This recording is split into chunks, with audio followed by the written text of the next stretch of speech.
Hello. Hi everyone, can you hear me fine?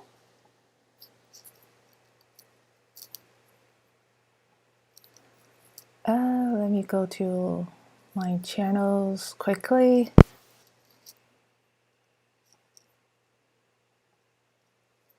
Okay.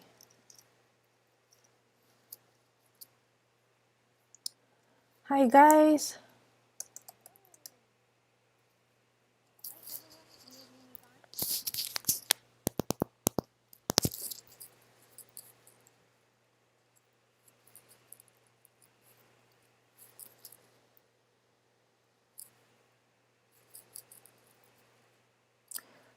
All right, let's just give a one more minute because hi, how are you? Nice to see you here.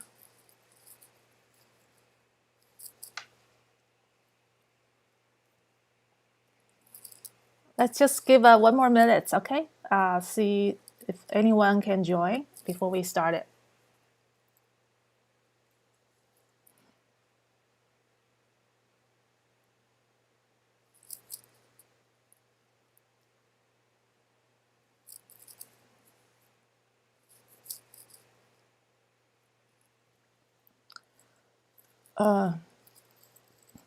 I just remember I forgot to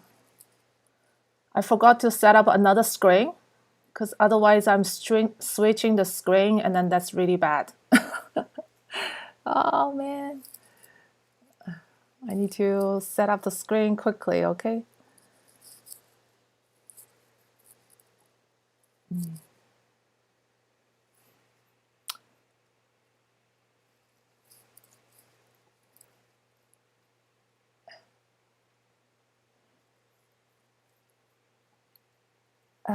Let me go here.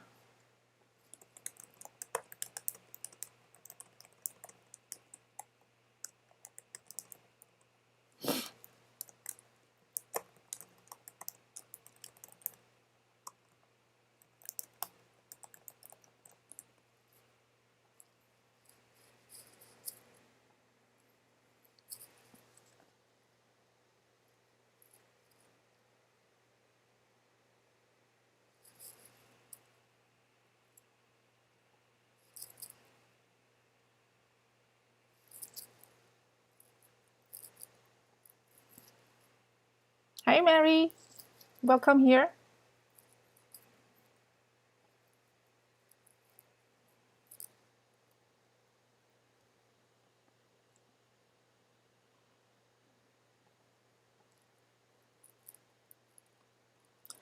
I think seems to be okay.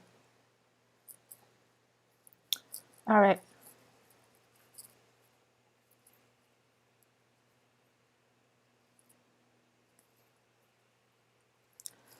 Okay, let's go ahead start it, okay? All right, how's your crypto zombie practice last week going on? I hope you have gone through the first two packs because we have talked about how to build the foundations for the zombie smart contracts. Let me pause here. Yes, sorry, bad. Okay, so we're gonna quickly go over what we have talked about last week, just kind of to remind people the core concepts we have gone through. Okay, so before you work on any project, it's very important to understand the business requirement, right? So we talk about what is the zombie, what's our purpose about building this app, and then we kind of understand the simplicity about this architecture, which is called the app. So the D app can directly talk to the blockchain through the Web3, and then blockchain has the logic, which is the host for the distributed computing and the storage and smart contract logics on the blockchain. Also, we start to talk about the first mission. We need to build the zombie factory, right? If you recall, if you remember, that is we need to model the zombie first, right? So we have talked about the zombie has a name, has a DNA, and then we talk about how to use the randomness to kind of simulate zombies' appearance, because we wanted to decorate the zombie with different hats, different clothes, blah blah blah. And then the most important thing in programming here is we need a machine. So this machine in this context is called zombie factory, because within the functions you can directly call it and then create a virtual zombie. We know that if you can create a zombie but you don't have an inventory, right? You need a list so that you can keep tracking about all the zombies you created. So that is the first lesson. We have gone through that. Basically, we use this requirement to familiar with those key concepts. And today we're gonna directly coding as well. So those are things will automatically being refreshed, okay, when we practice. Okay, so the lesson 2 is introduce some complexity, because it's not just the one functionality that is keep creating the zombie, right? We need that, because without that, there is no zombie exists. But after we have it, we said that how about zombie can attack each other, right? And so in this particular function, it's introduced like once you attacked, you can actually, if you win, you can multiply by that, right? Because that's what they call feeding. Okay. All right. So today we're gonna go through another next 2 lessons. One called advanced solidity concepts. Another one is actually enhanced attacking, which is common with the full-fledged battle system within this game. All right, let me go back to the comment to see whether people get it or not. All right, is everything okay for you guys? Okay. So let me know if you have any question, okay? Either you didn't see my screen clearly, or internet is not good, just let me know. So if you guys are ready, we're going to deep dive on the first lesson today, which is called Solidity Concept, Advanced Solidity Concept. Let's get into.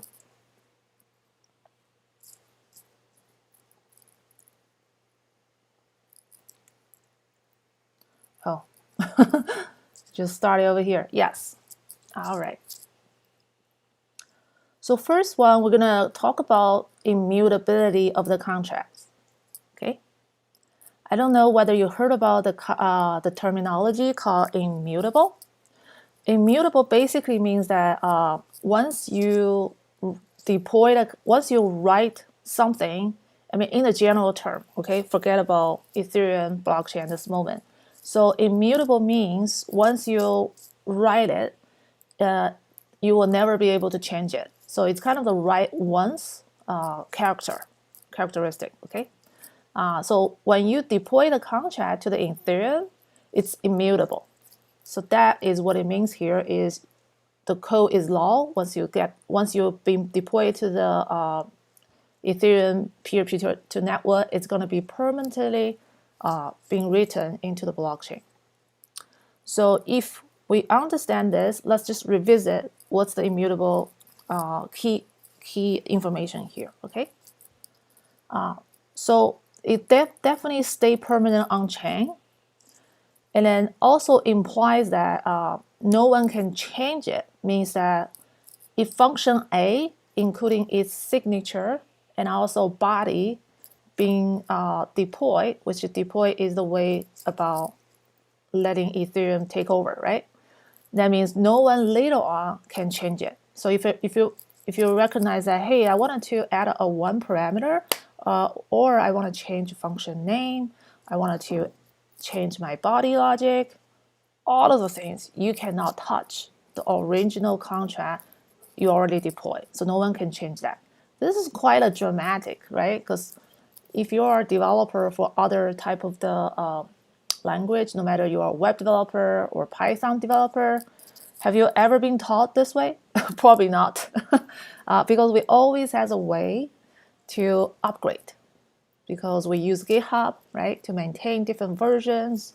And if you wanted to deploy to certain kinds of environment, for example, production environment, you always have a way to kind of override the things over there, you know. So this is very interesting because the old version is always there. And then, so we do need to figure out the way is how to upgrade contract, but you don't have the ability to override in the existing one, right? And then the key concept here is because of Ethereum need to maintain this kinds of immutability, because not just the transaction data on the blockchain is immutable. Ethereum code as itself is immutable, being written into the blockchain structure. Okay, so you need to understand that. So if that's the case, also the smart contract you deployed, there's a UI, you know, there's some information being exposed to the public. So you can see that the codes are welcome to be audited, right? It's auditable. So that has another, this is kind of the follow the open source spirit. That means everyone can check the codes, everyone can perform the security audit, and then to improve the codes. So there will be some advanced, you know, lessons. Later on, you can find out some resources to kind of understand that. But if you're a pro or professional here, you do need to know how to upgrade and then remove the contract. Is a remove contract, you know, available, right? And then how to migrate the new token contract, which is token contract has the token balance, right? So not just about like you are telling, say, hey, here's a next version of the contract, which is the logic. What if that contract actually hold tokens? So you have to deal with the token transfer from the old token contract to the new token contract, right? So this adds a complexity about this migration process. So if you are interested about learning this, there's some other materials later I can share with people. For example, this blog talk about the easy way to upgrade the smart contracts, right? So this is important, is how do you deal with that? And then people have come up with different methods. And then there is always, you know, pros and cons. We can kind of have independent checking to see is this a best practice or not, right? So whenever you read other people's codes, you always want to first understand that what the problems they try to achieve, and then when you read the code, yes, it's convenient because you can leverage their codes, right? You can use it, but I often ask myself, can I really understand the codes and then other people write? And then can I develop my own independent thinking and then maybe be creative to solve this thing even in a better way?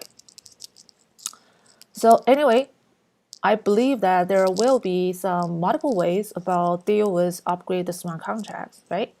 And it all depends on the complexity about what the contracts you wrote. And then, so it's important to see different variations and ask yourself which one fits for you, right? Maybe you come up with a new way and help others.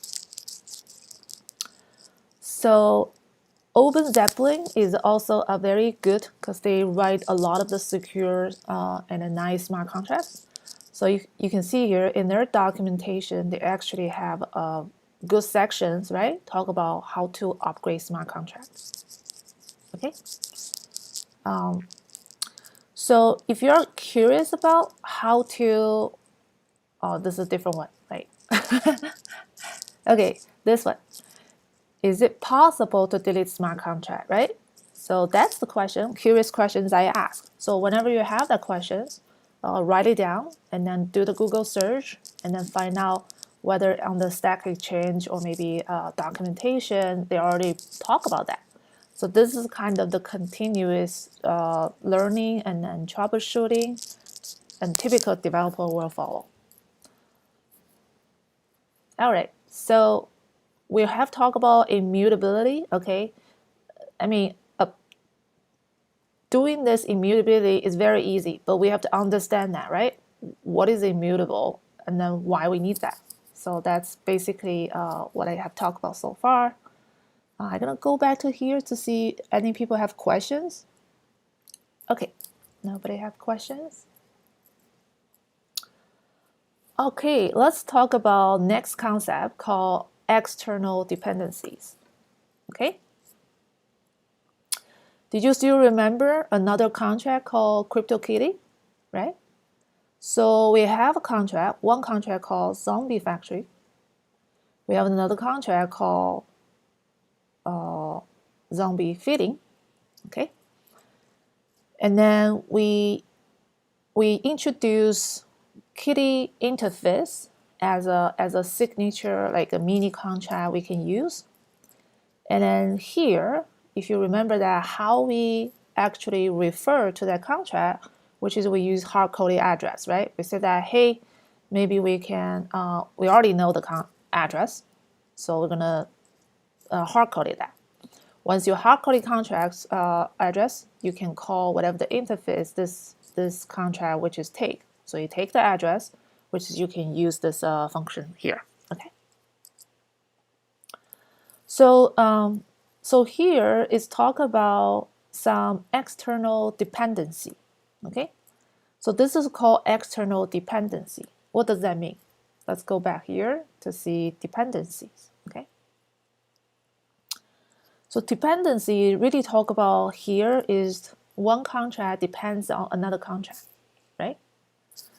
So if you remember that, we actually has contract A can inherit another contract, right? So inheritance is one kind of a dependency, which is expressed like this. So if you think about this, like inheritance is kind of a more strong dependency because like kind of like the child contract depends on the parent contract, right? So it's strong dependency. But there's another dependency going on, which is I call use, right? Use another contract. So you don't have to say, hey, this contract is Kitty contract, but you can use it. So this is use relationship versus is relationship, right? So that's kind of the dependency what I observed here. And then in this particular lesson here, they wanted to remove this hard-coded, right? Because what if this somebody like other people maintain that Kitty contract, they decided to do upgrade, okay? So they talk about the scenarios when the hard-coded is not applicable anymore. So you have to introduce some flexibility to allow people to pass in some new address for you, right? So that's a flexibility we're going to cover here, which is we have to find out the solution which is can provide flexible address, you know, for that method. All right, so let's talk about the assignment here. So they first want us to delete this. So remember our goal is to make this flexible. So remove this, and then we still have the mission to use this contract, right? But we just need to do that in a flexible way, and especially using this, right? So if we focus on create a new function, so let's see, function this by giving the address, because type is always first, and then followed by the type first, right? Type, and then variable name. Okay, and then visibility, which is called internal, external, because we want an external to call it. Okay, and then we work on the body. So the body is to do the assignment, right? Because your external user can call this function and then bypass in the new address. So all we need to do is to fulfill the same goal by create that contract variable. So you can see here, right? Instead of using the CK variable, which is hard-coded value, we're going to replace it with this one. Okay? And then here becomes simply a variable declaration, which is what they want. Okay, so I believe we finished this for procedure here. So it's very simple. And then let's just test it. Yes, we did it. Okay. All right. Any questions so far about this? No question. Cool. Okay, we move on. So here, okay, immutable contract, you get it. The contract can depend on another contract. You already have it, okay? So there's another new concept gonna hit you guys. It's called ownable contract, okay? So far, if you have a basic programming background, I mean, when you code any logic, right? You typically like trying to worry about like the data, worry about the functionality, what you can do, right? That kind of the task-oriented, I need to build the logic so that those variables can nicely go through your tasks, right? But in smart contract development, it's very important to understand there is a dimension called ownership, okay? So because it's niche programming, okay? For this niche programming contract, you can actually say that who owns this piece of code, right?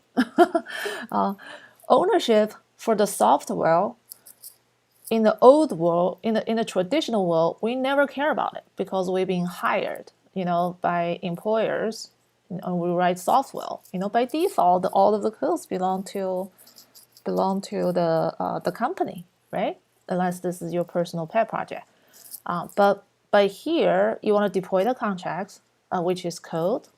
The code has an initial owner, which is you, or maybe somebody who has this address, right? Declare that as owner. So there's definitely an ownership management things going on here. It's because the code is also one kind of assets on the blockchain now.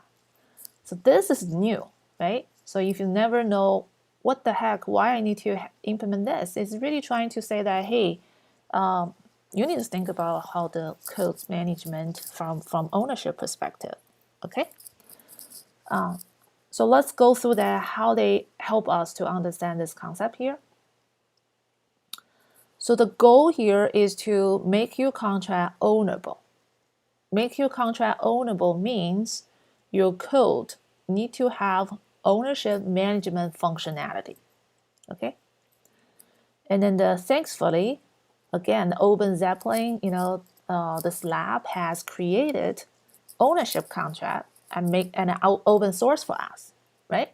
If somebody has created this ownable contract, which is including data structure and also necessary functions, all we need to do is to say, hey, our contract is ownable, because when we inherit ownable contract, all of the functionalities will automatically come to our contract, right? So that's ownable contract was created by OpenZeppelin, okay? And then I will quickly go over that because we don't have a lot of time, but it's highly recommended you understand how they implement this code so that you can know what the functions, you as a child contract can actually access to that, right? So of course, you're going to have data structure to represent the owner. There will be some event. You can take advantage of that, which is raise the notification, okay? And then there will be some public view, which is owning external, users or contract can actually ask that who is my owner, right? By calling this function. There's some modifier called think about this as a eval conditions, okay? So those are things you can kind of automatically have this functionality. And look at here, right? This is nuanced ownership. This is transferred ownership. So you can see those are a basic one. That's what I mean by ownership management. Okay. All right. So if you kind of understand now what's ownable contract, and our goal in here is to make our contract to be ownable. So you can see here, right? So our goal is to make this as ownable.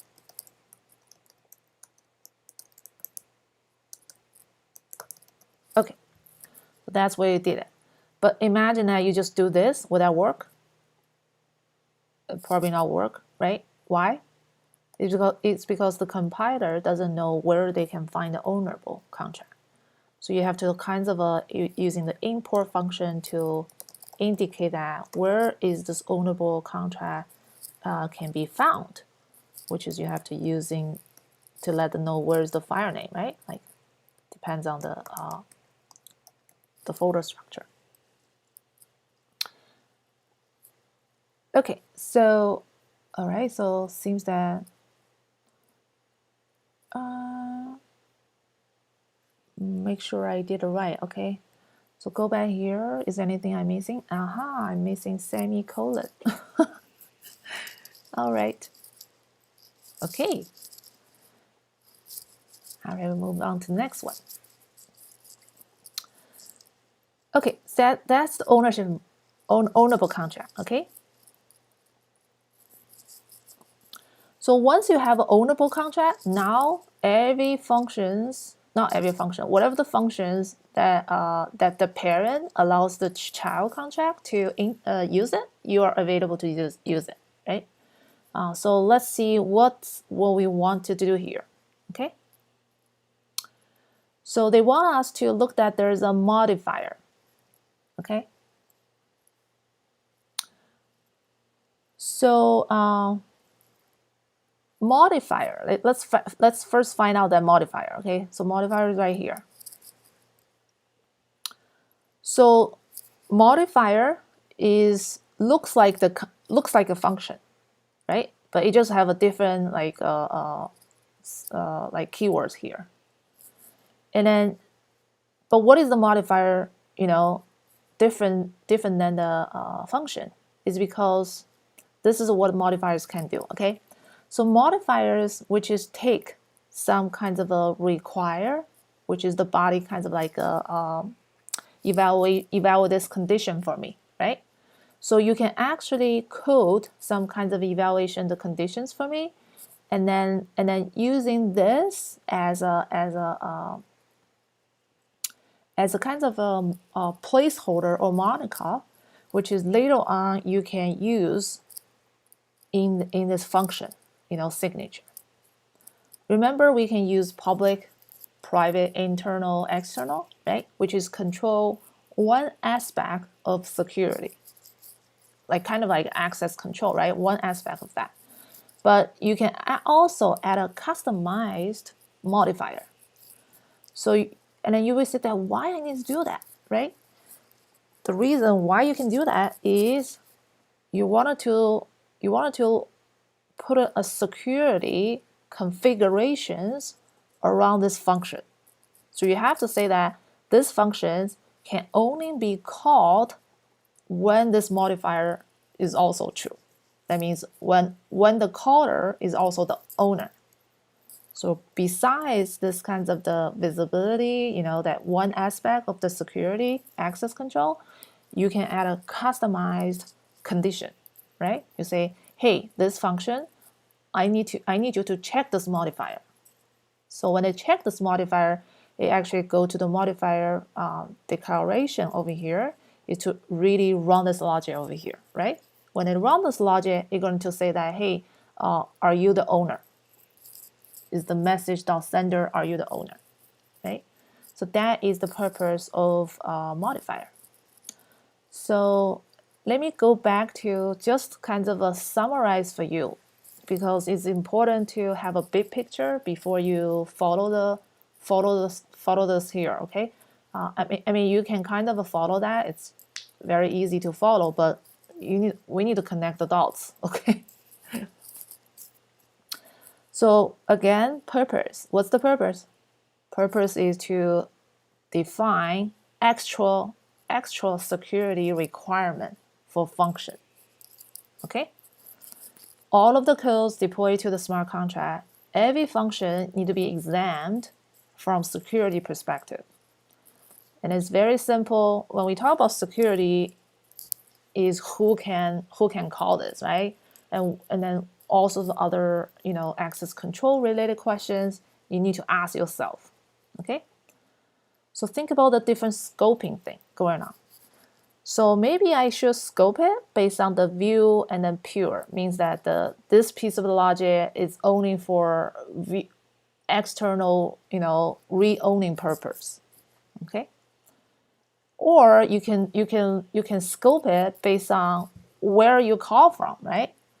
Like where you call from, what I mean by that is like a public, private, internal, external. So those are kinds of keywords that is kind of let you know the relationship about those space. It's a where question, like where you call from. Are you calling? Are we trying to make this function that is only private? Means that regardless, where you come from, I will not accept that, right? So that's basically based on the spatial relationship to kinds of making some security scope. You can also scope this function based on who can call it, right? So we just saw it one example. This function is only reserved for owner. That means if you are the code contract owner, that's the function you can call. Later on, you can also think about, we can scope it based on how often you can call it, right? Why? Is because it try to avoid one of the security threat. It's called minimizing the exploit situation. That means if you don't have external, extra security conditions, someone can manipulate that, right? It can call many times. For example, somebody can call create a zombie many times within a day, right? So that's kind of additional security rules. You wanted to think about your functions and then see what makes sense to add it here. So you can see, being a smart contract developer, in my sense, it looks to me is really you have to think a lot from security perspective. Yes, the code is very easy to read, how this logic seems very simple, but writing the good contract, the good secure contract is not easy. That's why a lot of the contracts go through the security audit. Okay, let me go back to the comments. Anything? People have comments? All right. I hope everything's okay so far. Okay. So now we understand this ownable contract, right? And then we need to, and also understand this modifier now. So our job here is to, can we examine one of the contract one of the function we just introduced, like this function. So this function called set kitty contract address, right? Right now we only just have one security scope, okay? Means external, contract or users can call this. But does that mean everyone can call this, right? So we said that no. We only want the contract owner to call this, because the contract owner knows do this kind of admin work, right? So you can see here is all of this access control being kind of expressed at the function level. So you have to use this only ownable. So very simple. You just add this modifier. Remember this modifier, where does that define? It's defined in this base, right? That's the ownable contract. And then here you just use it. Okay, so now we successfully turn this function to have a better security. Awesome. So we come to the next chapter. So next chapter is going to talk about gas. Okay. Have you ever in your programming life have to worry about when you write the code or or you say, hey, please execute for me, that require gas? This is definitely a new concept, okay? So let's see why we need a gas, right? What is gas and why we need a gas? So because Ethereum architecture or yes, public blockchain architecture is decentralized peer-to-peer network, which is offered this crowdsourcing computing and then blockchain ledger-like structure. Okay, so that means there's no centralized entity pays that infrastructure cost. Right? You don't expect your employer to pay AWS, the cloud computing cost. It's because the whole network providing that.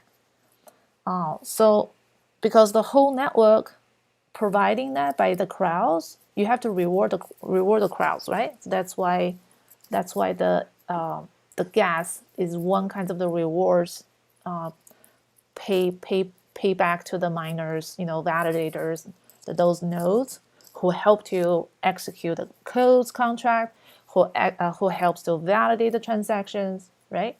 So those are called gas. Basically, like imagine you go through certain kinds of toll highway, and you have to put the token there so that you can go through that highway, right?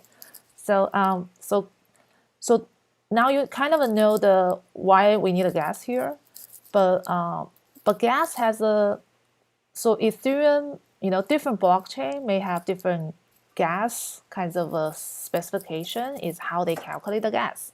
Okay, so on Ethereum it's definitely dynamic, and then there are certain kinds of, for example, when you're executing the functions, they're gonna to using some program to evaluate all of the individual operations, So they basically calculate at the very operational level to figure out each operation, how much cost, it will take, and they will summarize that for your function call.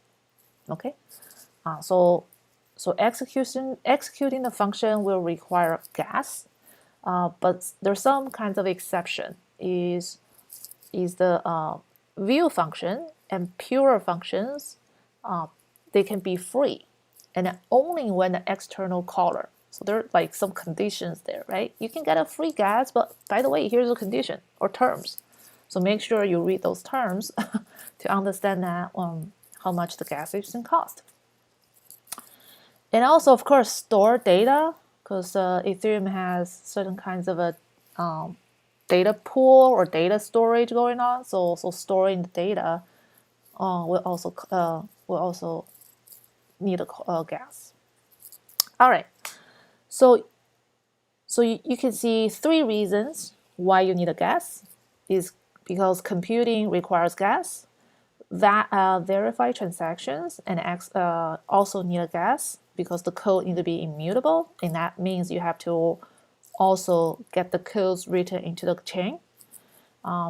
It's because it also has this consensus going on, right? So there's a synchronized consensus, which is introduced as demand and supply, and then they wanted to use the gas as a token economics technique, so that it doesn't prevent the bad actor, to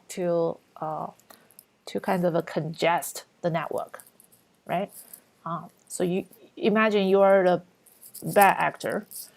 If you don't have the gas concept, you may end up to, like kind of like DDoS, right? Like send the frequent, spam to the network, and then which is this synchronized, consensus, which is only deal with their spam, transactions versus yours. So introduce gas actually make the bad actor to try to hack the system. The cost of the hacking the system is quite high, right? Imagine you are the hacker, you have to pay the gas to hack the system. You don't want to do that. So that's multiple reasons to introduce that associate with this cost. Why the cost is introduced into this token economics over here. By the way, token economics is a fantastic topic. Hopefully in the future I can talk about that. All right, you understand the gas, right? And then, so what does that mean? Means that you may make some mistakes about writing the contract that is take a lot of the that costs you a lot. So that means writing good contract, not just being secure. You probably have to ask yourself, can that be a little bit better, which is the optimization question, right? I want to optimize my contract so that it's gas friendly. Okay? That's another concern. You will never think about it, right? When you learn Python, you learn other stuff. So we already kind of let you know, if you are a smart contract developer, think about the ownership, ownership and management. If you are a smart contract developer, think about the security, like who can call this, and then is there any potential hacking thing going on here? And then the third thing is, if you are a smart contract developer, you also have to examine the gas, how do I make it efficient? Okay. All right. So here, this over here, it just introduce one tip for you for saving gas.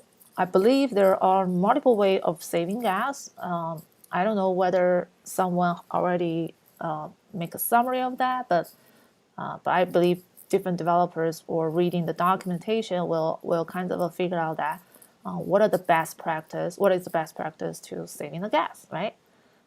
So here we just introduce one simple tip called how to saving the gas for one case. Okay. So the one case here is, imagine you have a structure. Okay. So the condition here is, if you have a structure, and inside of that you are using integer, right? Like those integer. And especially when those integers are adjacent to each other, means they're close to each other when you declare them. Okay. You can ask yourself is, hey, maybe I didn't need this uint, because uint is really a large integer range, right? 256, large integer range, instead of the lower integer range, like 32 or maybe 8 or 16. So the opportunity here is to actually use lower integer range. So instead of say, hey, I want to reserve my data type, reserve the variable data storage to be a large, I just wanted to use small, right? Like smaller integer range. So if you do that like this, Ethereum says that, oh, I found this opportunity, and they will somehow pack it, right? I don't know what this pack means, but sounds to me they will do some kinds of a memory optimization there. But because of the memory optimization, probably saving some cost, right? Gas cost. So that's one tip, is whenever you have a structure, have multiple integers you wanted to declare, and then ask yourself, can you do smaller integer type versus the bigger one? Okay. So here's assignment here is to say, hey, let's do that. Let's add a 2 data type, okay? Because we want a 2 integer, one called level. So zombie object or structure, besides the name and DNA, now we can know which level you are at, right? So I'm gonna use say uint. Instead of say uint, we wanted to use a smaller one, because level, I mean, how big, how many levels you're gonna have it, right? Must be very small. And then another concept called ready time, okay? Okay, level is easy to answer, but what is ready time? So ready time is needed because here's a background, right? So they want this zombie to have a cool down timer. So think about like a countdown, okay? So that they can limit how often the zombie can feed. So remember, zombie can try to attack and then feed another, like it could be another zombie, it could be cat, right? But you don't want the player to like constantly like attacking. So you want to artificially introduce a timer there, like hey, let's like 5 minutes stop here before you can attack. It's similar like you saw the boxing game, you know. So that's what they're trying to achieve here, is to let's make sure, you know, when this zombie can be go back to ready to attack, right? So that will be the ready timer purpose. Okay, so if you have those two, we successfully declare that, and we should be able to move forward. Yes. Okay, any questions so far? Okay, thank you. Okay, so now we need to do something called time unit. We cover integer, we cover string, we cover array, we cover struct, right? Those are all kinds of primitive data types. So now we're going to go to the time. So how do we represent time? You know, if I have a variable, I need to represent now, you know. So there's a multiple ways to represent, okay? You of course you can use now. Now it will be the keywords. There's other kinds of a time unit as a keywords. You can use it like a seconds, minutes, those are things. Also, the default, you know, the default type is the integer, okay? So that's why you can see here, they mention about you can use the now, but now represent what? Now represent the integer, which is they call Unix timestamp, that is between current time, you know, minus the starting of this time, okay? So that would be this integer to represent the now. Here's an interesting paragraph. They do mention about it is if you happen to use the integer 32-bit to represent your time object, right? Time variable, you may have some kinds of overflow issue, because imagine once we reach that year 2038, which is the data structure you are using called 32-bit, you know, will overflow, right? So they recommend you to think about it. What if your DApp actually runs 20 years, you know, longer? This is very interesting narrative here, right? I mean, in your life, have you ever written a code that you expect that to live for 20 years? I mean, that's good luck, right? But on Ethereum or on blockchain is permanent codes. This is interesting. That means in your life, you're going to write a code that is have a little longevity going on, right? So that means the codes, not only you need to write in to function properly, you have to think about what if the code like 20 years later, is there any bugs going to show up?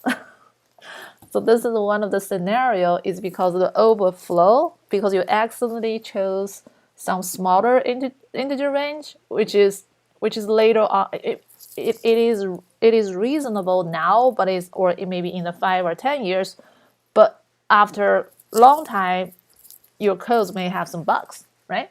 So this is kind of a always think about it is how to maintain like this long life code base, which is sitting on the Ethereum, is interesting software development practice. I don't know whether people think about that, but that's very interesting. Okay, so we talk about this, keywords you can use. Okay, so let's start to code it that, right? So the example here, you can see this is a time representation, and you can do the assignment, which is now your variable successfully have the represent the time now. Because if it's an integer, you can actually do this kinds of operation to compare the times. Okay, so those are basic time related operations. So let's jump into the assignment here, what we need to do. So first we need to define a cooldown time. Okay, remember countdown timer we need to implement. Okay, so it's a time related variable, and we wanted to set to the 1 day. All right, and then they mentioned it, right, instead of 1 day, because they don't have the day as a keyword, the day is the keyword, so you have to use it. Then we add a level and then ready time to our zombie, which is we already added, right? But make sure when we create a zombie, those parameters are passing. So now we just need to follow the for, make sure the orders is right. So we need to provide the level. So level, they want us to hard code it with the 1. They want us to pass the initial ready time, right, to this object. So here's a formula they want us to do it. So I'm going to copy first and explain that right now. So what does that mean? It means that is please use now plus my this variable here, cooldown time. So basically is this is a next ready time the zombie can go back, right? So hey, you need to kind of rest for now, but after timer is up, you can go back to attack. So that's what it is. And then we have to use this type casting because now is the integer 20 to 56, so we have to do explicit type casting over here. Okay, so now we successfully connect the dots about level and then cooldown. How do I use the time relationship around the now to pass on that. Okay, perfect. Let's move on. Okay, so here, right, zombie cooldown. So now looks like we're able to give the initial value to cooldown, but we need to have the cycle, right? Like this, like you need to continuously, build this kinds of, trigger the cooldown and then resume the cooldown, right? So that's type of the ideas there. So let's see what this here they want us to finish this cooldown logic. Okay. So that's why they said that make sure you can trigger the cooldown. So that is the starting point, right? You need to trigger the cooldown so that the timer starts to tick in. Okay. All right. So let's see what we need to do here. So we need to define a trigger cooldown function. So right here, so you just function, take a 1 parameter called zombie, and using something called storage. I'm going to talk about this later, okay? And then it's internal, okay? All right. So whenever in the function parameter or maybe inside of the function, you declare a variable and then you explicitly say that this is a storage, you add this keyword called storage, okay? What does that mean? It means that is it tell the Ethereum, compiler to say that, hey, smart contract compiler say, hey, my variables is going to, use this common place. So basically, Ethereum has this common place for some kinds of a storage data. Okay, so I don't need a copy about of the variable. I need a pointer. So the pointer is going to point to the place, which is the common place called storage. Okay, so that's how you let the Ethereum Solidity compiler know where does this variable gonna be located, and how do I fetch it. Okay, so in this function, we need to remember trigger, right? So you need to say that, hey, my ready time equal to this. Okay. Yes, we already do that when we do initialization of the zombie. We just need to do that in a function way, because every time you can call this function by reinitialize, right? So this is reinitialize functions. Okay, so now we need to code another one called is ready. Remember timer? Timer, like you have a button to say, hey, start it. And then you're gonna have some visual, right? And then you have to say the function, this is ready, trying to help that, hey, can I go back? Can I go back? Can I go back? Right? So that's kind of the is ready function trying to achieve. So okay, same thing here. They wanna make sure which zombie is asking this question. So that I'm the one to call that. So you pass in a zombie. Okay, and then they want us to be this internal and then view, because it's just kind of a return that read-only variables. So you just put a view over there. Okay, because we want to return, so you just do the return and bool. You give the data type for the boolean.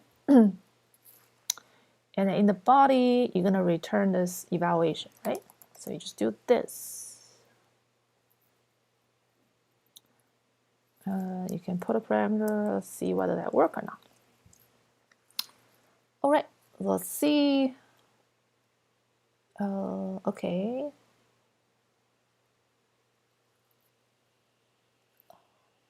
Why I didn't see something that is very clearly?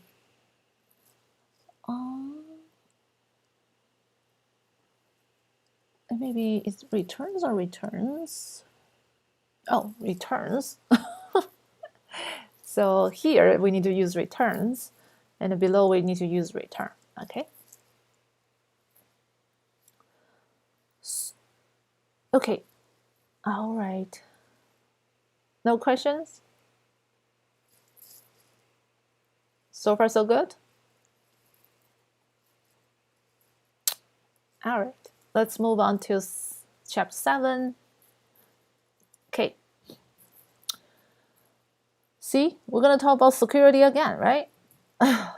So that's kind of a coding the smart contract. Is the code is very concise, but we just need to always examine the from the access control and also potential hacking perspective.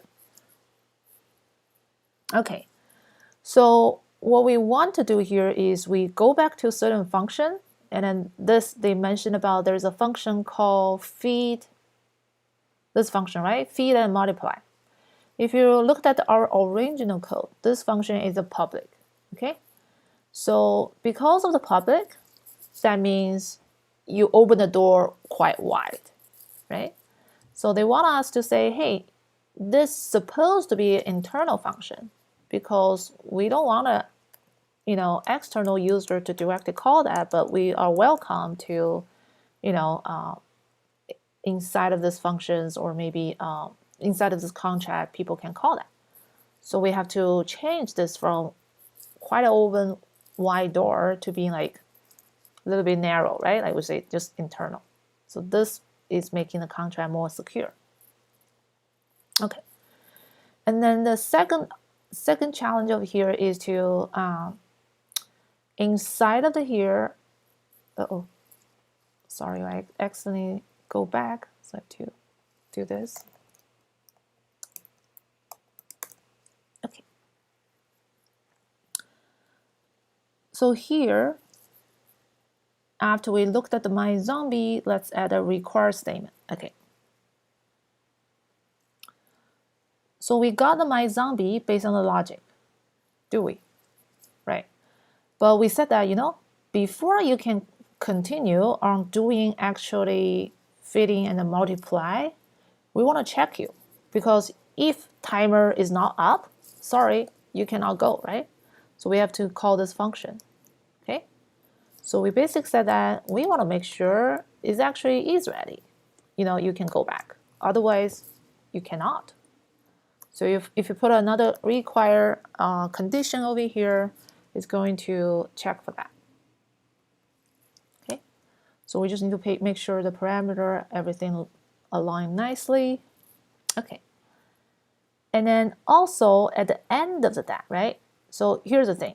Before you can feed, we want to check you whether time is up or not. And assuming yes, you can continue. But after you finish creating the new zombie, what do we want to do? We want to press the timer, right? We say, hey, now we want to make sure timer is ticking. So that's why you need to trigger the timer by after someone just feed the zombie, because you wanted to start to say that, hey, we only have 10 minutes for you. You need to rest now. So that's what it does, okay? Zombie, yeah. Okay, myZombie, yeah. All right, let's see what happened. Yep, that's the full ideas about introduce timer to certain behavior of your logics. Cool. Again, we go back to the modifier. You see, we keep like examining our security aspect.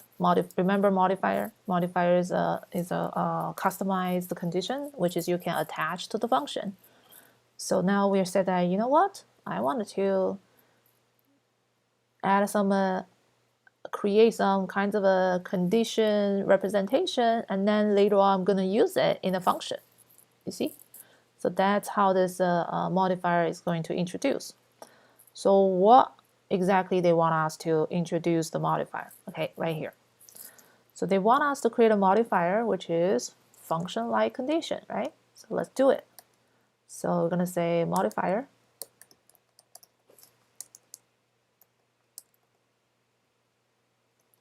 And then it's called above level. Take two parameter, uint level, and then uint zombie ID. Okay. So what do we want to check?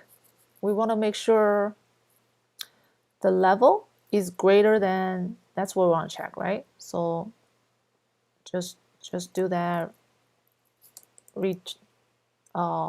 checking greater than equal to.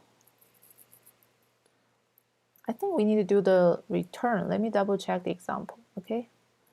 So modifier. Okay, yeah, see here, we need to require.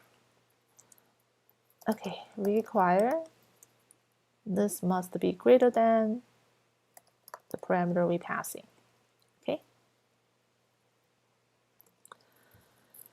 Every modifier has this last line. I don't know why, but it seems that they want us to put over here. So make sure you have this as a modifier. Okay. By the way, we're introducing another third contract here called zombie helper. So did you see that how people can segregate different functionalities, data structures into different contracts? So it's all about how you manage kinds of cohesive functions together in a one contract versus another one, right? Of course, you don't have to introduce this. You can put this logic inside of the, whatever you already have. But because of you can you can kind of organize them into a different bucket or different list, you know, like a wrapper. This is kind of a list of all of the functions inside of that, and then to make the code readable, manageable, and also linkable, right? So that's how you ask yourself why I need to introduce a new file, a new contract versus just continue coding into the existing ones. Okay, see, that's very simple to achieve. All right, so now we declare it, but we haven't used it, right? So we need to use it. So that's why they want us to use it. So where do we use it? So basically, you're going to use it in the new function. So here we're going to create a function called change name. We take 2 parameters and then string new name. Okay. Remember visibility first. So you make this external. Then you said that, do I have actual condition modifier? Yes, I do. I want this function only can be called if that modifier is satisfied, right? So that means nobody can call this function if this condition is not met, okay? So that's why you call it. But by the way, this modifier takes 2 parameters, right? So you have to like pass on the parameter. So we said that level 2 as a hard-coded, and then the second parameter is this one. So you just pass on that, make sure everything linked at the parameter level. Okay, it looks good now, okay? But there's one thing, new concept being introduced here called call data, okay? This is another interesting thing, right? So call data is another data location that is Ethereum provides. Remember storage? Storage is that keyword. Whenever you use the storage keyword, it basically tells the Ethereum, hey, my variable is going to store and refer in that storage location. So call data is another location that is provided by the Ethereum and is only reserved for parameters like this call data, right? So you can see that is only available to the external functions, you know. So it has some requirements who can refer and use the data over there. So that's what we want to use is the call data over here. Okay. And inside of the function, we want to use the message. Okay. Again, message is the keywords which is already reserved for that, which is represent this type of the, you know, when you call this function, there's a message initiates. So you say message.sender, which is whenever you call this, you know who is calling this, right?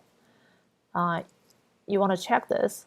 First, you want to check this to say whether that equal to the owner. So we do have an array.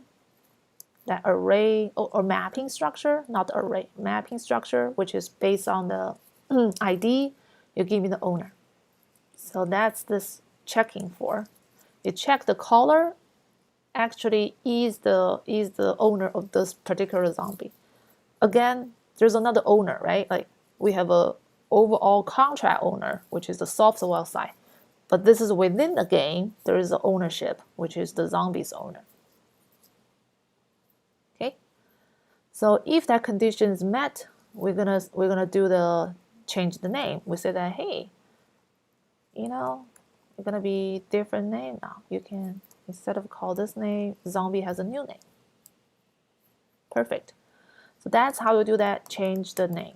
We're gonna do the same thing for change the DNA, which is you can imagine that it's pretty similar, right? So so here, almost identified. Correct. So let's just go ahead and copy that, and then we're gonna make some modification.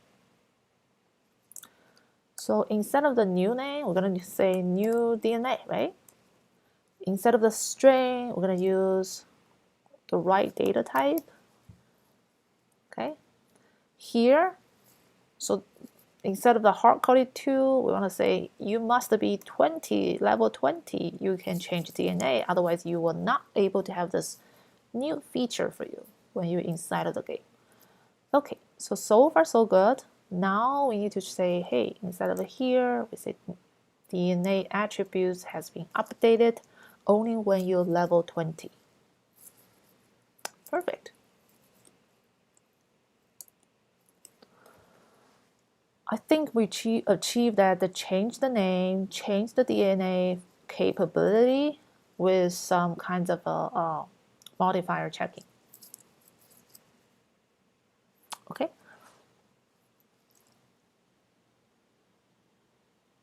Center your browser. Okay. It's not very center. Let me see what's going on. Okay.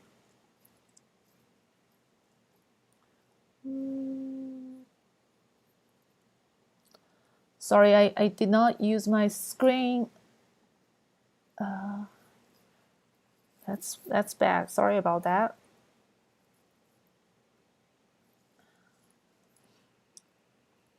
Yeah, I forgot to set up the 2 screen, in the setup, so it's very hard for me to test that.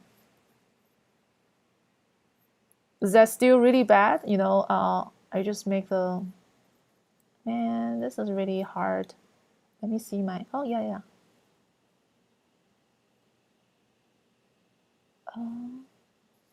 Interesting. Oh yeah, maybe I should just maximize it. No. Okay, make sure. Oh, that's what you mean at the center. Okay.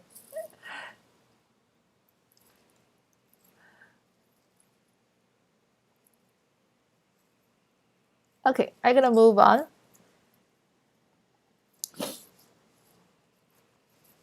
All right. Okay. So now where we are. We're almost done about this. Okay, so it takes a little bit while to get there. Hopefully, I can wrap up quickly in the next lesson. So here we want to save gas by examining the function to see maybe certain function need to use the view instead of the others, right? Because the view doesn't cause gas. Okay. So in this paragraph, I describe it is when view function don't cause any gas when they are called externally by a user.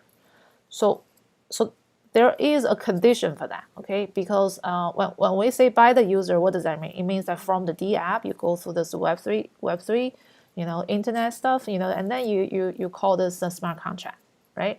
But remember, view function can be called by another contract. So if you call by another contract, it still be charged by gas.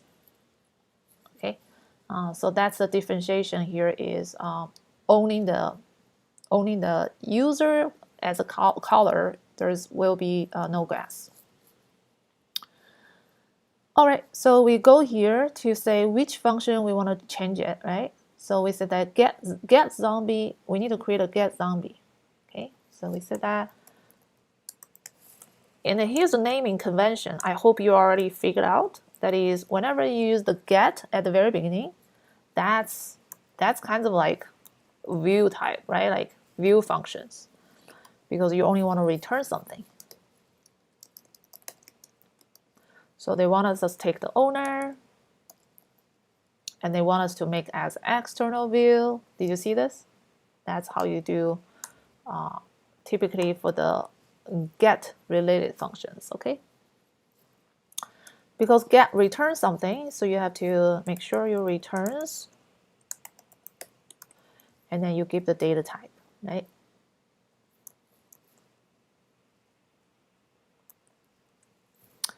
And then as a memory. Again, remember storage, memory, and call data. So those are the things. Memory means that is going to temporarily have that data, but it will not permanently store that like the storage location or call data, right? So that is what the memory means over here. Okay, so yeah, that worked. Okay, finally we come back to this summary about the storage, memory, and call data. Okay, so this is pretty cool, called storage. Okay, so if you're confusing about storage, just think about that storage. There's a people call that called data location, right? That's a data location. And the memory you can see here is instead of the saving, it's just like I just want to keep in the memory. Okay, so far we know the memory, we know the storage, and storage is not free. That's what they say. And then we need to finish the implementation of this body, right? Remember, we need to somehow figure out the owner's zombies by giving them back, okay? And see how we wanted to achieve this. So the way how we achieve this is to first we have to somehow declare the result. So we said that uint memory result, right? So that would be the variable you're going to use it. And then we said that this set equal to a new because we want to assign it. Okay. So we said that, hey, please new. Right. So you have the new, but how many do we know we need to new? That's what they're trying to say here. If we leverage this mapping, this is a mapping data type we already introduced, which is giving the owner, you can say how many you own, right? It's just like a key value pair table. So that's what you say, hey, if this owner has 3 zombies, then I have to create an array, which is with the 3 kinds of placeholders there. Okay, so now you have this. And then for right now, let's just simply return that. We have not finished this code, okay, but just finish this step here. So you just simply return. Okay, we have some issues. I don't know why my right here debug. Okay. What's wrong with this? New int.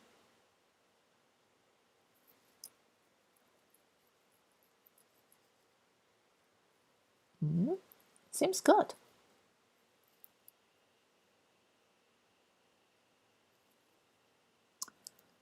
Am I missing some typecasting? Let me just show the result quickly, okay? Oh, that's okay, got it. Okay, so when we do the new integer, right? New array, I use the wrong syntax, which is you cannot just say this. This is not the right, this is the wrong one, okay? What you need to do is you have to do this. You have to say this, right? Like you have to do this style, okay? So what we need to do here is we have to say, hey, this by passing the parameter called 3, like this. So that will be the right one. So I'm using the wrong syntax over here.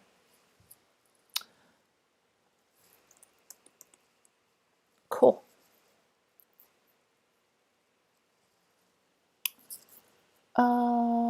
Yeah, I need to remove this now. Yep, that's how it works. Okay, so in this last part of this lesson, we're going to touch a new kinds of a logic called for loops. We already know how to do assignments, if, then, else, return functions. Now we're going to introduce for each loop, okay? So So what is a for each loop? So let's just see what for each loop structure look like, okay? So here's a simple example.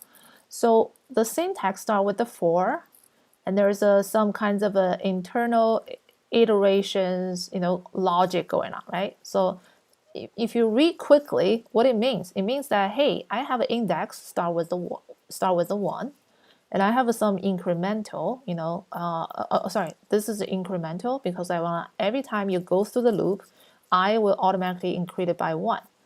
And then you have this kind of an end condition. So, because you have a loop, right? You have to say that when the conditions is met so that you can break out of the loop. Otherwise, you don't have the end condition. It may have the endless loop over here, right? So that's basically say that please iterate from 1 to 10 for a loop. And that's kind of a programming 101, very similar to other programming language here. Okay.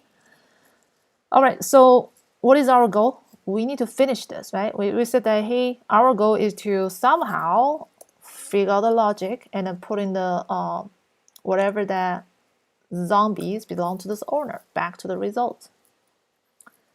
So let's see how we do this. So we first declare a counter, and we're gonna set to 0. Then we're gonna say we will use this variable to keep track of in our array. Okay, got it. And then we will start to do for with the syntax like, here's my iterative index called I. We're gonna start with the 0 because we're gonna go through the all of the zombies trying to find it, right? So we said that please do this, and then zombie.length. Okay, and then you have this I plus plus, right? Which is you can go through the loop. Okay, so you have it, and then inside of the loop, you wanted to check it, right? Say, hey, I'm gonna go through my listing, and then one at a time to check it to see whether you met my condition or not. So you're gonna say that, hey, I'm gonna do the lookup based on the index to say whether you are the owner, is this zombie belong to me or not, right? Imagine you have 2 columns. One column called zombie name, maybe A, B, C, D, E, and there's another column called Hui, Mary, maybe others people's name, right? So you go through this 2 columns table, 1 row at a time, and then every time you say that, hey, for the first one, I wanted to say, hey, is this Hui's zombie or is this Mary's zombie? That's this logic all about, okay? And then you can see here is if that's the zombie belongs to the parameter, which is this owner, what do we want to do? We wanted to remember it, right? That's why we use this result start to assign the variable. So we said that the first one initially will be 0. The first one will be whatever the zombie index we're using. So you're just simply using the I to remember that. Is that the row 1, a row 2, or row 5, right? So that's you remember that. Okay, and then you just do counter plus plus, which is you kind of go through the next loop and then try it again, right? And you can see this, this is a very brute force way, which is you kind of go through this one list and then trying to find the zombie belongs to the owner. This is ridiculous, right? But because imagine you do that on the Excel spreadsheet. You probably just using spreadsheet functions and then filter on things, right? But behind the scene, the filter, whatever you do that in the Excel spreadsheet, the filtering logic, it may already, one method is using this brute force to actually implement it. Because machine have to go through the data structure and actually implement and fulfill that, the front-end user thinks that. So a lot of the things you learn right here seems very like clumsy, right? But it's because it's kind of like technology has evolved so fast, which is a lot of the reusable library have built. But very beginning, that's what you build. Okay. All right. So we have done this now, I believe. Let's see. Yeah. See, that's how it works. Okay. Do we have a more questions so far about this? All right. Cool. Okay. It seems that we already covered this.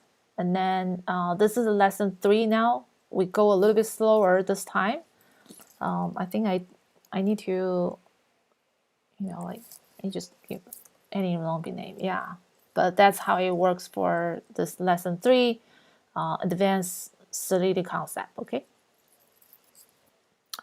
All right. I'm going ahead to talk about 4 now, because I know this is a quite long live stream session, but I just keep going, and then feel free to continue staying here or maybe watch this later on. But I'm gonna move fast for the next challenge called building zombie battle system. Okay, let's do that. See how I can tackle this fast. All right. Okay, so where we are now, we're going to upgrade our functionalities to this game. I call that Battle System 2.0, right? So, so what are the new things we wanted to add, into that, because we want to empower the players, right? So if you are the game creator, because you play the game, or you are the zombie owner, because you play it, you also own it, right? What are the things we wanted to add a new feature? One feature will be whenever you level up, maybe we need to introduce some kinds of a token idea. So that means level ups that function can actually, you need to send some money to this function. This is a cool part, right? Because smart contract, not just the ownership asset, but the function right now, every time you call the function, you can actually, ask whether you wanted to collect you wanted this messenger sender to also pay some fees. So it's actually kind of involved transactions, right? By calling this function. So now you have money in your contract management. Now you can think about how you can withdraw the money, because I'm a game developer. Now I create a zombie game. I'm making money because people wanted to play it, and then a certain function, when they play it, they have to send the, let's see, ether to my contract. So I'm super happy, right, as a game creator. But the money gonna be staying in the Ethereum contract. But how do I move this out? So we're gonna build the actual functionality to call withdraw. So if the contract can collect the money, let's build some additional function, which is contract can move the money to other place, right? That's the withdraw. Another new feature here is we wanted to enhance our attacking. Zombie can attack another one, which is some more control, more capability will be refined in this kinds of a zombie fight with another zombie. So the last is if the different players start to join this zombie battle system, like player A, player B, potentially we would like to track the zombie leaderboard, which is trying to say all of the, some data signals, right? So you can actually track it. If that sounds good, let's see what we're gonna learn. And this only have maybe 12 lessons. We can quickly go through that, okay? 12 chapters. All right. Now this is very cool now, right? We remember the ownable contract. Before we know this is a functional contract. Now we say this is ownable contract. Bingo. Now we're going to add a more fancy stuff called payable contract. Payable contract means the contract can deal with the money now. Okay. So this is what we're going to do. Let's see what they ask us to do. We like to use payable modifier. Perfect. Okay. But in order to use that payable modifier, let's see some example here. So payable is the modifier. Remember, the modifier is actual conditions for the function. Okay. So when you indicate that, it means this function can deal with the transactions. And then inside of that, you can say, hey, message.value. Remember the message? The current message the current message, which is the user who triggered the function. So besides .sender, there is another attribute you can interact called message.value. If you do that, it really means that, hey, I want to check the caller. Did you actually send, 0.001 ether to this function, right? You see? Whoa, the money can be sent to the function. That's amazing. Never know that. And this has been built natively by smart contracts. Okay, so if so, you can do whatever the logic you want, right? Because you're checking the money aspect, which is another data aspect. That's the message.value to see how much ether was sent to the contract, means sent to the specific functions, or yeah, it's within the contract. Yeah. Okay, if that gets you excited, now we can say, let's make a payable function. So how to make the payable function? First, we need to have some variables so that we can, so we call that level up fee. Interesting. Hey, we have a fee now, right? Okay, so that's this fee. You can come up with any fee you want, right? So we're gonna create a function. So come over here. We're gonna say, hey, function call level up. But this level up, you gotta pay it in order to fulfill all of the functionality. Okay. So we need to do uint zombie ID. You want to use zombie level up, you need to pay it. That's what it means. So you have external and then payable. Wonderful.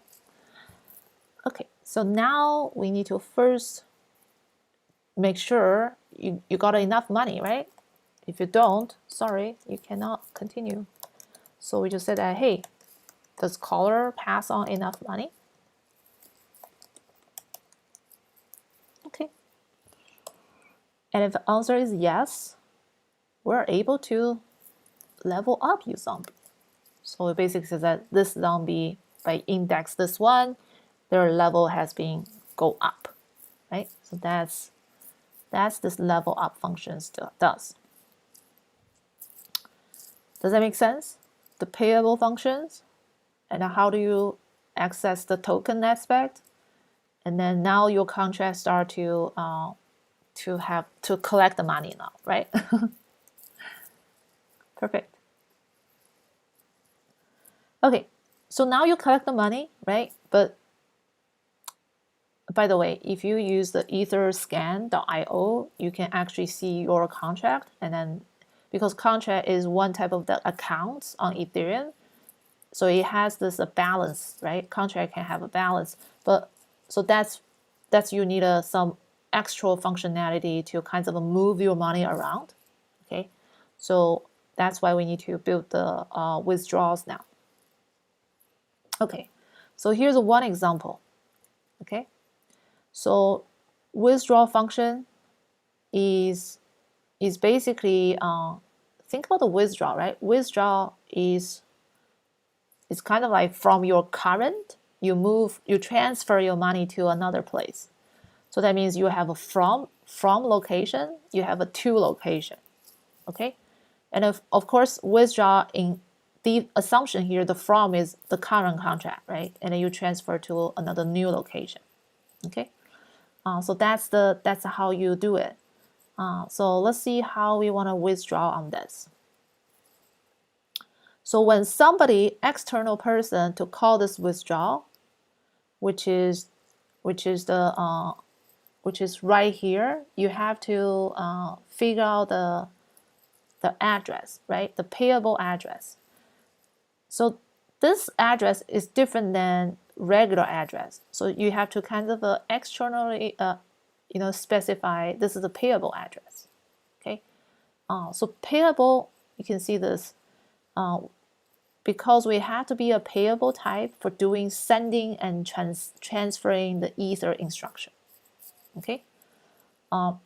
So if you're just using the address, it's just like contract address. But in order to actually deal with the Ether transfer, you have to put a payable here. Okay. So you put a payable here, and you can see here what it does, right? So basically, this is going to call the ownable contract to say, hey, what is my current contract owner? And then they have to do a little bit typecasting. Okay, so just follow this to do typecasting. And this has described that why this typecasting, because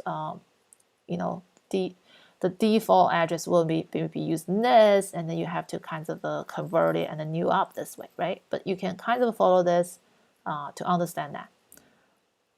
Anyway, oops. So once you have the current owner, okay, and then you have to call the function called transfer. So you can see this withdraw is actually called a native function called transfer. Basically, from the current owner's address, you say I want to transfer to the caller, right? Because caller is the destination who said that I want to withdraw. So if caller is Hui calls the function and say, hey, please withdraw. That means the money gonna flow back to the destination, which is the caller Hui, right?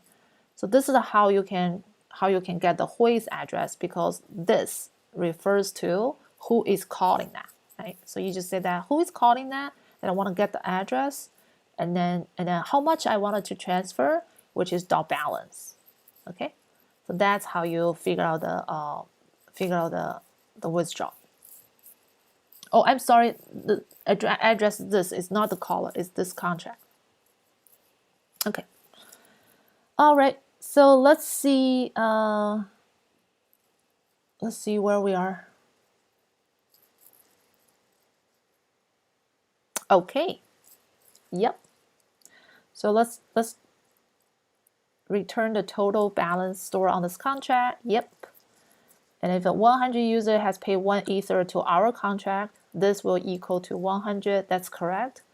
You can use transfer to send the funds to any Ethereum address. Yes. And for our example, it just to be the message.sender is the one we're interested. Yep. Okay. So let's just see that how we're gonna do this over here. This is a little bit twist, okay, but let's follow that to see whether we can interpret that properly. So we want to create a withdraw, and they said that it should be identical to the get paid example here. Okay, so let's just go ahead and say withdraw.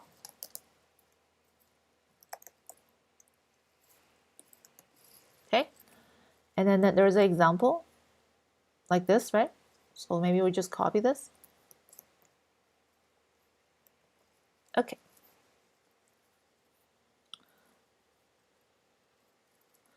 All right. So once you have it, right? They mentioned about it is because of the Ether price can go up, because maybe like right now we hard coded this fee. This is a hard coded fee, right? Remember, we don't like a hard coded.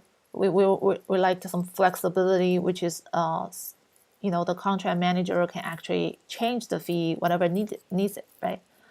So we need to somehow build another functionality to allow this variable to be updatable.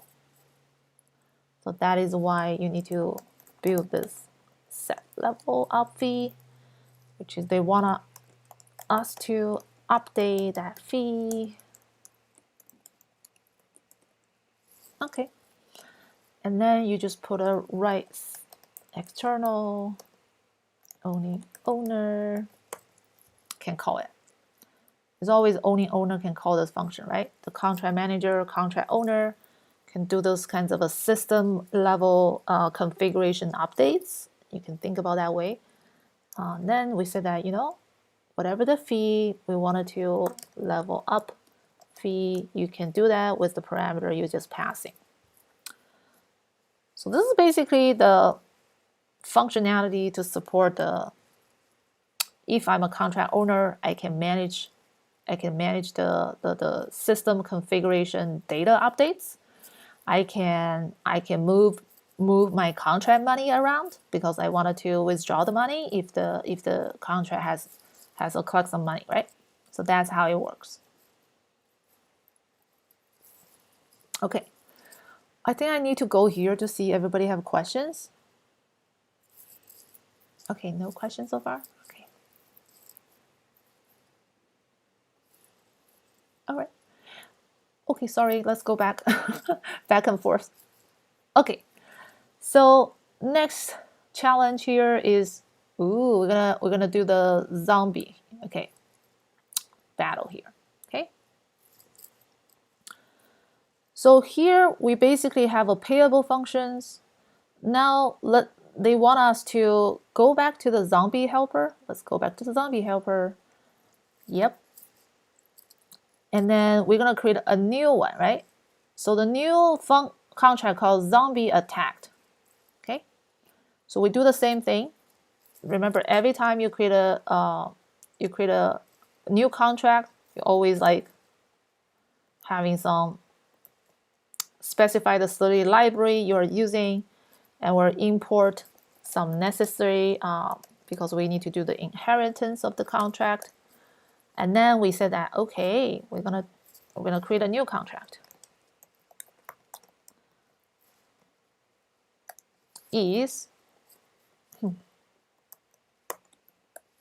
So always think about the contract is a set of the rules that is kind of a cohesive together, right? That's why you put it in the separate one instead of continue adding into the same one. Okay, so we got the new contract skeleton working. Okay, so what do we want to do? Let's see what they're asking us.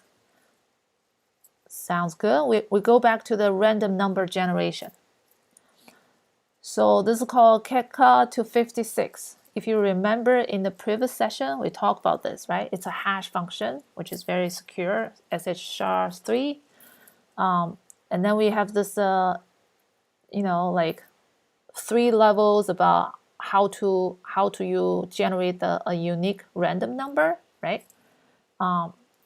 During the past, we use the string, to do that. But here you can see they're a little bit fancy to using time as a random inputs. Okay. So I'm gonna describe to you and then see how we can. The idea here is we're using 3 parameters as a random inputs.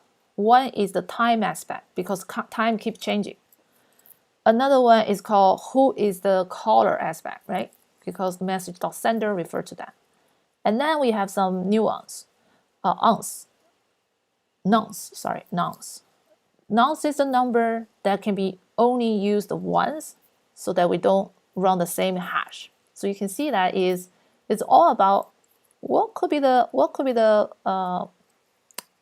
inputs that can naturally fit into my my random algorithms. Okay.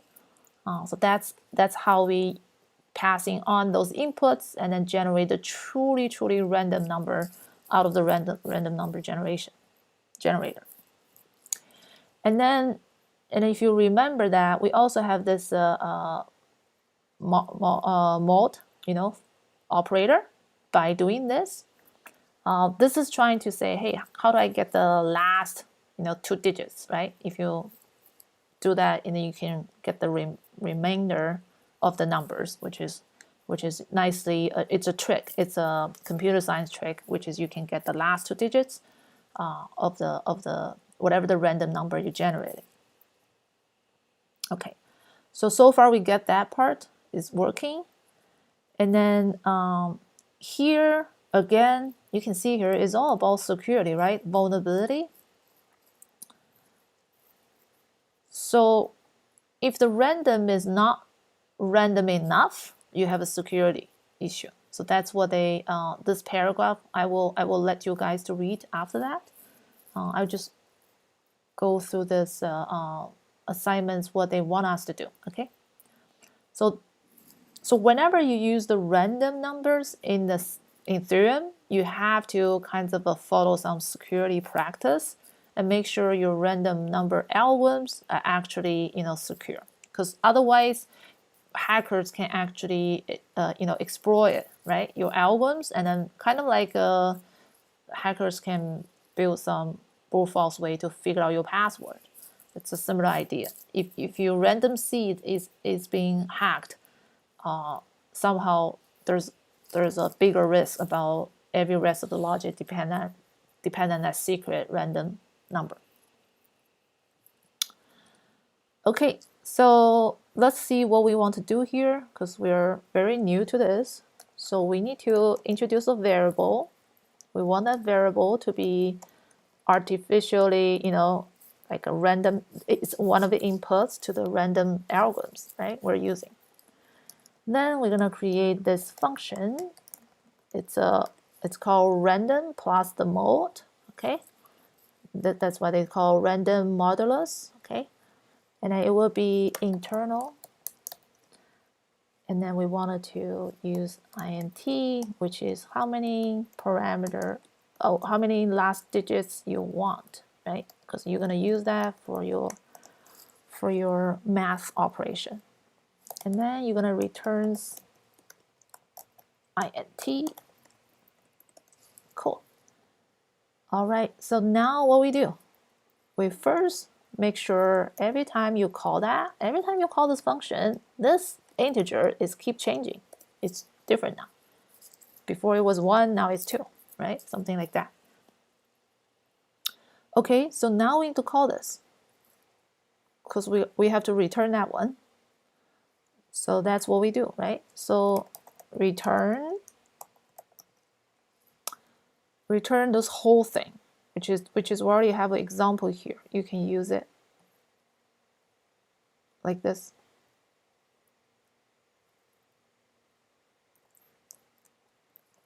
Okay. So let's go back to here is to see whether. So we want to return the random number, which is of course the u integer, and then we chain with this keka to 56 hash. This hash will take its own inputs, which is we using this ABI encoded packed methods. Take 3 inputs, which is now is the time aspect, messenger is the who aspect, and then this is the sequence aspect, right? How it's the first time, second time, and then you do this, which is you have it. Oh, we cannot hard code it here because we want to use this. So that's what you do here. Okay. Bingo. Got it. Okay. So now we need to implement the business logic. Okay. I'm gonna read about this because you're gonna have this as a business context. Okay. Because there's more rules being introduced to the attacking system. So the idea here is how our zombie battle works is you choose one of the zombie and choose opponent zombie to attack. So you basically choose two zombies, right? And then if you are the attacking zombie, you will have 70% of the winning, and a defending zombie will have a 30% chance of the winning. That's interesting. Okay, so that means there are 2 zombies trying to attack each other, and then there is some kind of a artificial probability, luck of the winning going on. So somehow we have to simulate this probability. Is 70%, we're gonna figure out is attacker side, right? Attacking side, and then 30% is the defending side. Okay. All zombie, which is attacking and defending, will have some two attributes they have to track. So if attacking zombie call Hui, another attacking zombie maybe call Mary. I'm sorry, Mary. I'm just using, Mary, and then each of us will have maybe we try to battle multiple times, right? So there will be some counting things we have to do on both zombie sides. If attacking zombie wins, it will level up, and then you got a opportunity to create a new zombie. If it loses, nothing happened to the attacking side. It just the lost count be down, and nothing happened to the defending side, right? Because defending is just defending, attacking is trying to, oppose the other side. Okay. So when it is down, whether it wins or lose, the attacking zombie cooldown has to be ticked in. So we have to say, hey guys, attacking zombie, you need to go back to rest. So that's how that works. All right, let's see how we do that, okay? This is a lot of things here, but I think we can tackle that. So first, we need to do a probability. Remember that 70, so let's just like 70, okay? That's what they wanted us to do. And then we need to create a attacking function, right? Attack function. Woohoo, let's do that. So you have attacked. You take two parameters, which is zombie ID. You have another. So remember, this is attacked one. This is target one. Okay. Target. And then it's external. Let's copy this, and then create a modifier in here. Okay. So let's find out the location they want us to add a modifier. So modifier name called ownerOf. Okay, giving the parameter.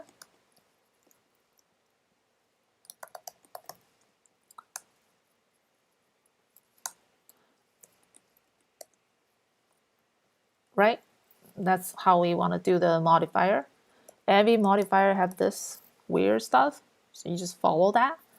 Make sure modifier using the require. Okay, so the modifier is introduced. And then we say which function need to use this modifier, right? So see, this is how we use it. By removing this line, we say that we don't want to use this line. Instead, we use the modifier to check it. It's the same effect. So right here, we just say, hey, ownerOf, you pass on that whatever the right parameter, right? That's how it works. Okay? Because we remove the code, now we can use the modifier now. Bingo. We did the one successful code refactoring. Okay, let's see. Okay, what?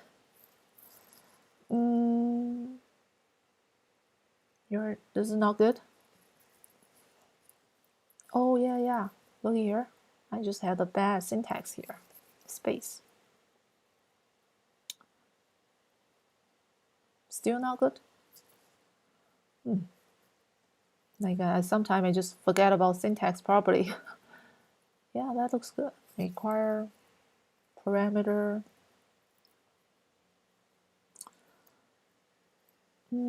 Which part is not right?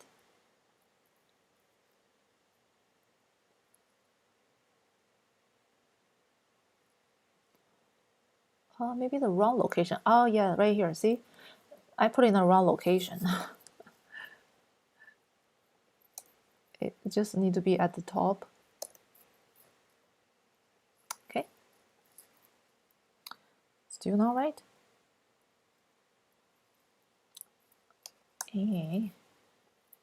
Okay. So add this modifier. So now remember the modifier need to be used in another two places. So let's go to the helper. It's right here. By removing this, not this one. By removing this, we're gonna use the that additional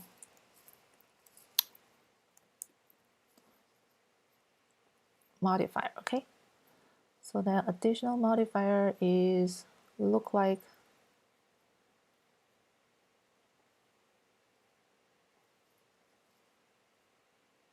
this, right? We have to call this.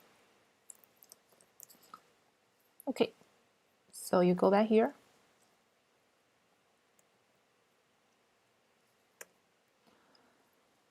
Okay, you do the same thing on another function, which is, remember, when you remove it, you can replace it with the modifier implementation. Okay. So we did a little bit of code enhancement. And then we back to the attacking, right? We just like work on the zombie attack. We got a sidetrack to do some modification. So we go back to the zombie system because that's the last thing I wanted to achieve it quickly. Okay. So here we need to add an ownerOf because we need to do the same thing for that ownerOf because you are owning the zombie owner. You can call this function. So you have to do that. Sorry, not this one. To the one called attacked. Yep. So the attack function has to satisfy this modifier. Okay. All right. So the first thing our function to do is to have a storage pointer to be both zombie. Got it. So we need to get a zombie, right? So you say zombie. Where's the attacking zombie? So you tell that word, you can get it. Okay.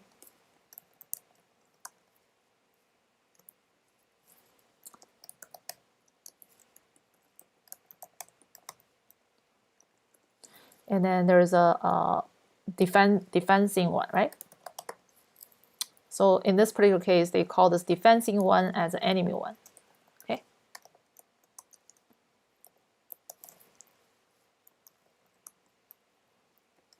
Same thing, you go through the list.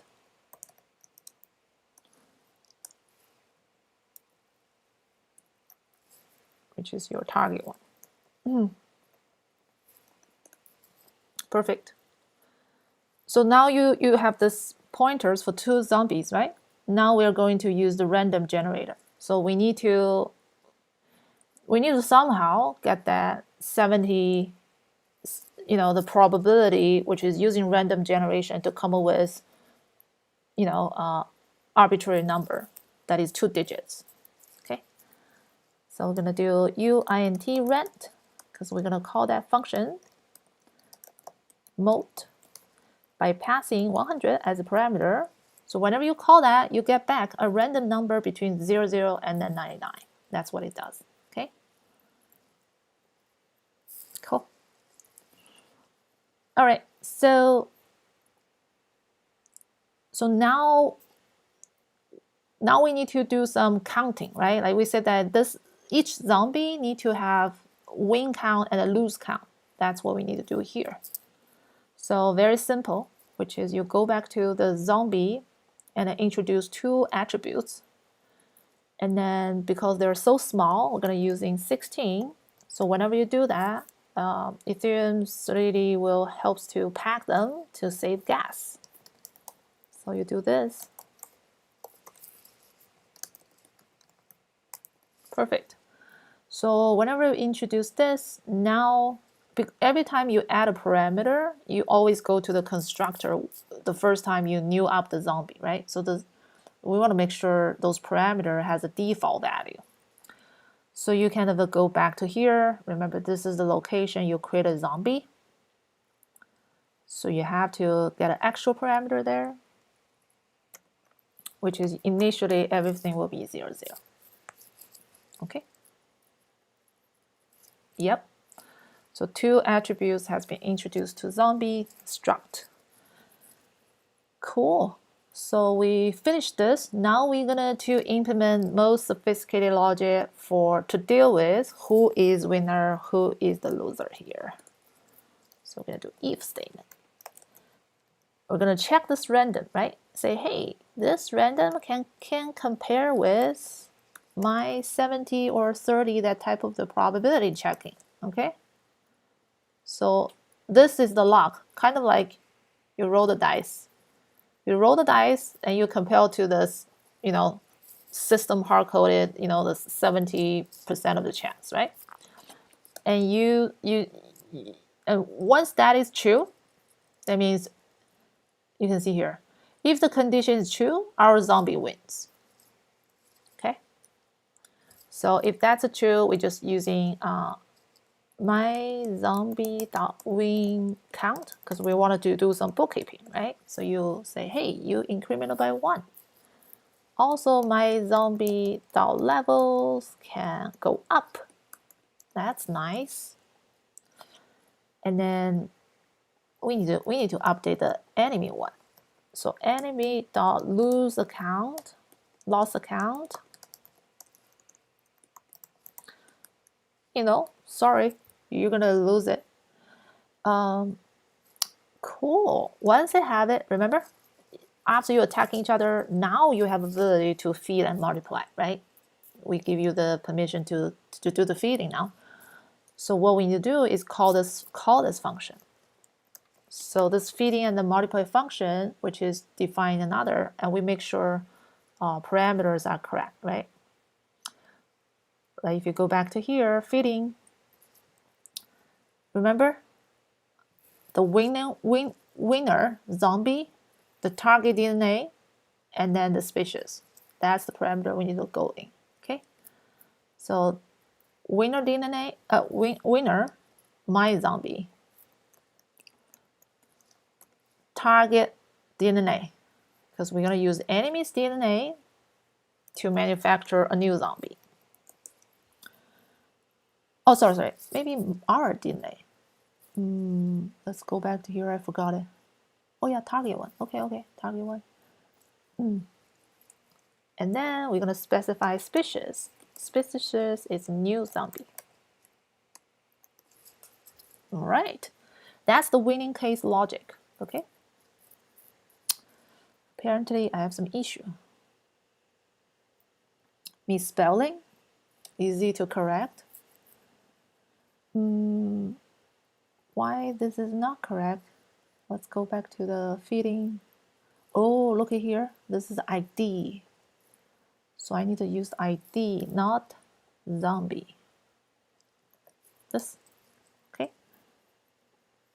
Yes, that you debug, how you debug, okay? All right, almost done, guys. I haven't paid attention to the questions you guys have, but feel free to leave now or future. I will respond it, okay? Go back here to loss situation. So we code the success, but we need to do loss, right? So the cool part is if then else. That's the syntax.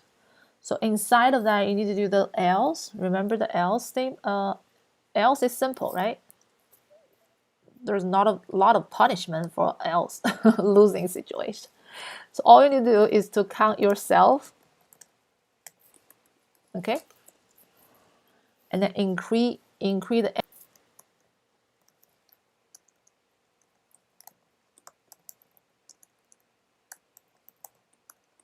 okay.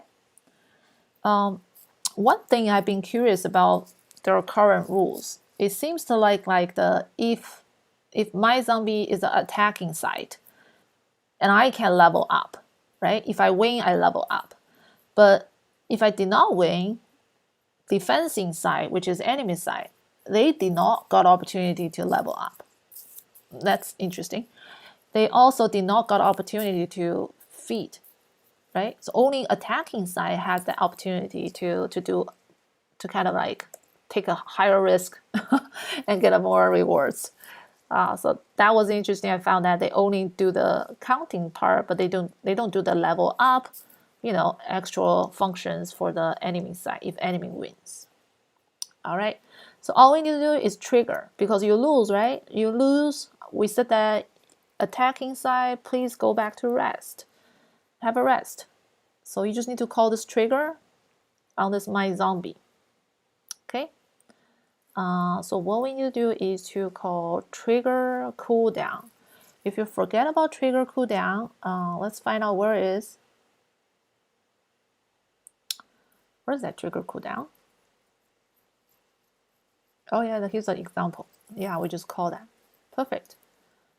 So you just call my zombie, please go back to have a rest. Now this is of if you lose logic, we're going to implement over here. All right, cool. Well, we actually did it for this lesson over here, okay, which is the whole battle system 2.0. All right. So I think this is very simple, right? Like just like you can go ahead attacking that, and then there will be counts being updated, and then defensing side will be because you always attack this IOTA. You can imagine that how many people to play with that. Also, a new zombie created because you won. So that's how this battle system 2.0 work. Okay, guys. I hope you enjoyed today's session. And this is quite a long one, but it's very interesting. We covered quite a lot. And then we will continue on next Saturday about, let me go back to here. What are the next Saturday lessons we can have fun? Oh, wow. We're going to talk about ERC 721, collectibles and NFT.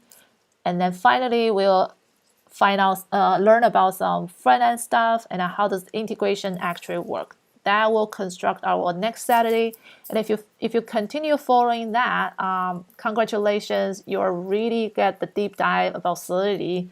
And I hope that you not just understanding the syntax, but you know how to become smart contract developer in the future, because there's quite a new areas you have to give it thoughts and then start to code that way. All right. So have a good Saturday, and then see you on next Saturday, and then have a great day. Bye bye.